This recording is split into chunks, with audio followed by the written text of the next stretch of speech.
I want you to do a calculation. Take your age. Subtract it from 80. That number, rough and imprecise as it is approximately how many summers you have left. Say it out loud.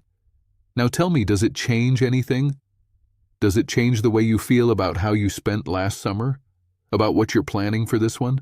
For me, at 93, the number is somewhere between 0 and a small handful.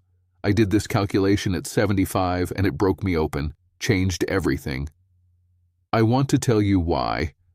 My name is Bernard. I am 93 years old. I have had 2 careers. I was a civil engineer for 25 years, and then I spent another 20 years teaching at a technical college. I have been married once, for 61 years, to a woman named Dorothy who died 2 years ago. I have seen a great deal of life. I have made a great deal of mistakes. I have been given more time than most people get. And the thing I most want to give you today, the thing I would trade almost anything to have understood earlier, is a genuine relationship with the finiteness of your time. Not as an abstract concept, not as something you know intellectually, as a felt reality that changes how you move through your days. Here is what I mean when I say we know things intellectually without knowing them. You know you are mortal. You have known this since you were old enough to understand what death is. You know the clock is running. You know that time is finite.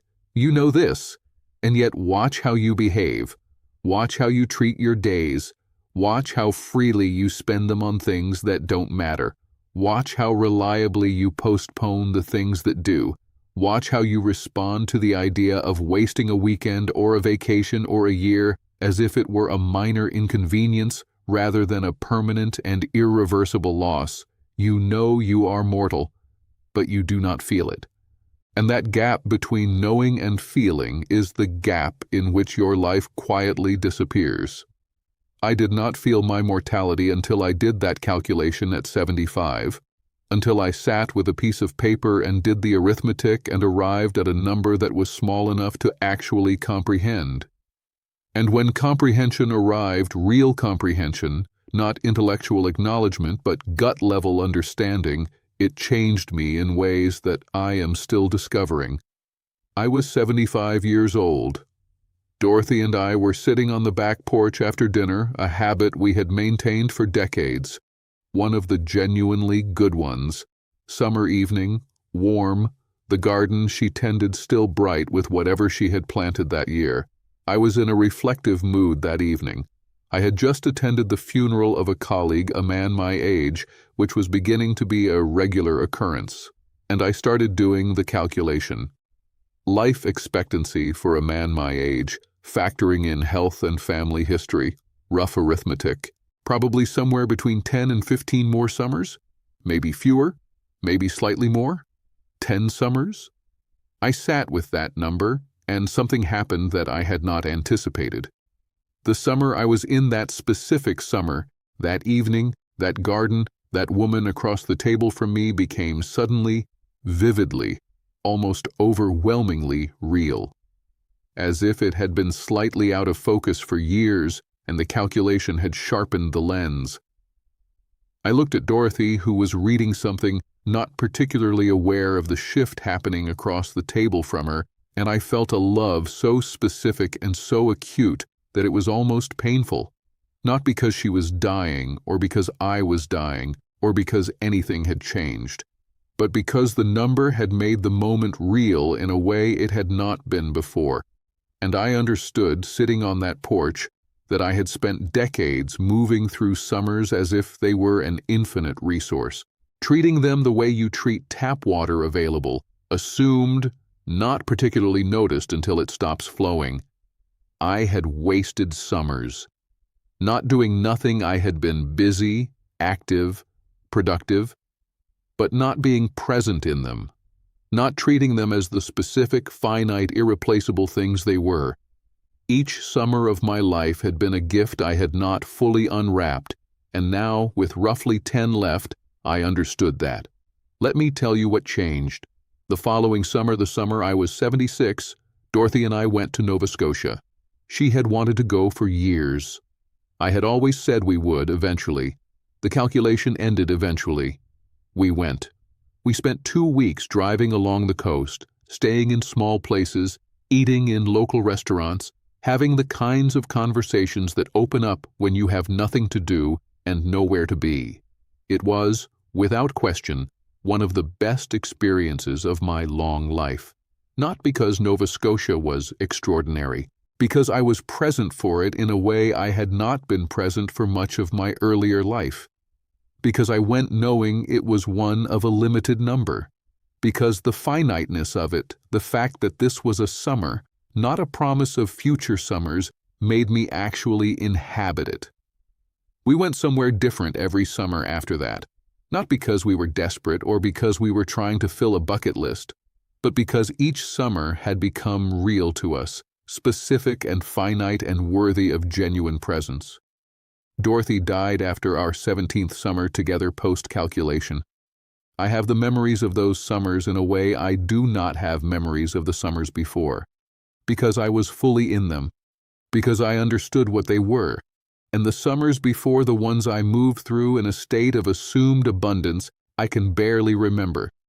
I want to talk about what mortality awareness actually is, because I think it is deeply and widely misunderstood. When people talk about remembering you are mortal, the old Stoic idea, memento mori, they tend to treat it as a dark practice, a morbid preoccupation, something that would lead to despair rather than aliveness. My experience and the experience of many people who have genuinely integrated the reality of their mortality is the exact opposite. Mortality awareness is not the enemy of joy, it is the precondition for it. Here is why. Joy, real joy, the specific, vivid, full-body joy of being genuinely alive in a moment requires you to be actually present in that moment, not somewhere else in your head, actually there. And the single most effective way to become actually present in a moment is to understand that this moment is finite, that there are a limited number of moments like it remaining, that this specific configuration, this person, this season, this version of your life will not exist again. When you genuinely feel the finiteness rather than just knowing it, intellectually, presence becomes natural, not something you have to work for, just where you are, because there is nowhere else worth being when you truly understand how little time you have. This is not morbid. This is the mechanism by which everything becomes beautiful. The Japanese have a concept, mono no aware, which translates roughly as the poignant beauty of impermanence. The awareness that things are beautiful partly because they do not last. The cherry blossom is not in spite of its brevity. The cherry blossom is because of it. Your life is a cherry blossom, and most people are walking past it on their phone. Let me say something about how this changes things practically. When I understood that my summers were finite, when the number became real to me, it did not make me desperate or manic or frantic about doing things. It did not produce the anxious checklist version of living that some people have when they receive a terminal diagnosis. It produced something quieter and more useful. It produced discrimination. Suddenly I could feel, much more clearly than before, the difference between the things that were genuinely worth my time and the things that were not, between the experiences that were worth having and the obligations I was maintaining out of habit or social pressure, between the people who actually mattered to me and the social performances that were consuming energy without nourishing anything. When you have a limited number of summers, you stop spending them on things you don't actually want to spend them on. Not because you become selfish, because you become honest. And that honesty, that willingness to look clearly at what actually matters and organize your time around it is, I think, one of the great gifts that mortality offers. The people who are most alive, most genuinely present, most clearly purposeful are almost always people who have, in some way, genuinely felt the finitude of their time, whether through illness or loss or simply doing the arithmetic on a porch at 75.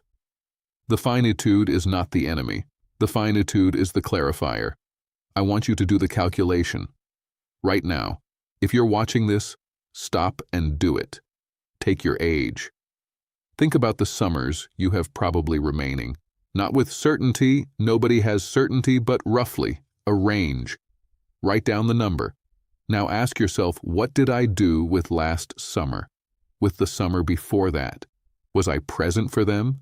Did I treat them as finite and therefore precious? Or did I move through them as if they were the first of an infinite supply, to be spent however happened to happen? And then ask if last summer was one of my last good ones. Am I at peace with how I spent it? Most people, when they do this honestly, feel something shift, not despair, not panic, clarity, the clarity of a life that is no longer operating under the comfortable delusion of unlimited time. And with that clarity, I hope comes intention, the intention to actually inhabit this summer, to be in it, to spend it on things that matter, with people who matter, in ways that will still feel right when you are sitting where I am sitting. I am 93 years old. I have had more summers than most, and the only ones I remember clearly, the only ones that feel like they actually happened to me, are the ones where I was fully present. Don't let yours pass blurred. Tell me in the comments, what number did the calculation give you? And what does that number make you want to do differently this summer? Write it down, because the intention matters, and because someone else reading this comment might need to see it. You have a finite number of summers. Use them like it.